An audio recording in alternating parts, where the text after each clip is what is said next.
ሰላም ጤና ይስጥልኝ ውዴ ቻናሌ ቤተሰቦች እንደምን ቆያችሁ? ዛሬ በአዲስ ቪዲዮ ተመልሻለሁኝ። እንደምትወዱትም ተስፋ አረጋለሁ። የእውነት ነው የምላችሁ እኔ በተደጋጋሚ ለራሴም ለልጆቼም ረዘም ላለ ጊዜ የምጠቀመው የፀጉር ማስክ ነው። እውነት ለመናገር ከተንከባከቡት የማይድግ ፀጉር እንደሌለ እኔ አረጋግጫለሁ።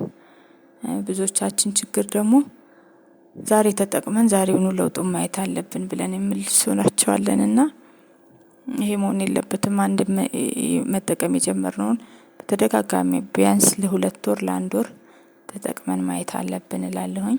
የኔ ልምድ ልንገራችሁ። ፀጉሬን በምታጠብበት ጊዜ ቤት ውስጥ ማዘጋጃቸውን ማስክ ተቀብቼ ነው የምታጠበው።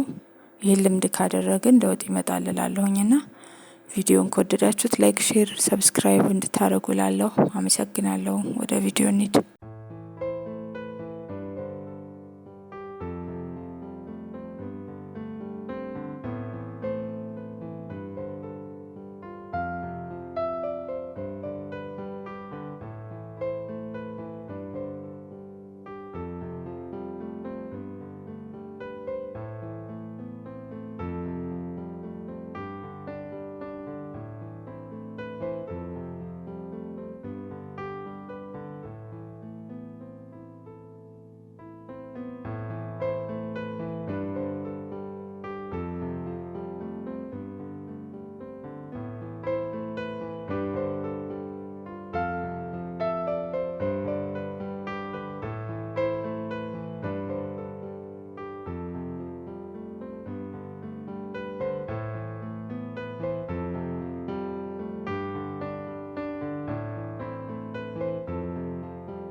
ይኸው እንዳያችሁት ቀብቻት ጨርሼ ከ2 ሰዓት በኋላ ታጥባ ይሄን ይመስላል።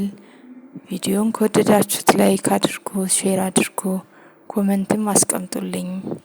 አመሰግናለሁ ስለተከታተላችሁኝ። ቴንኪው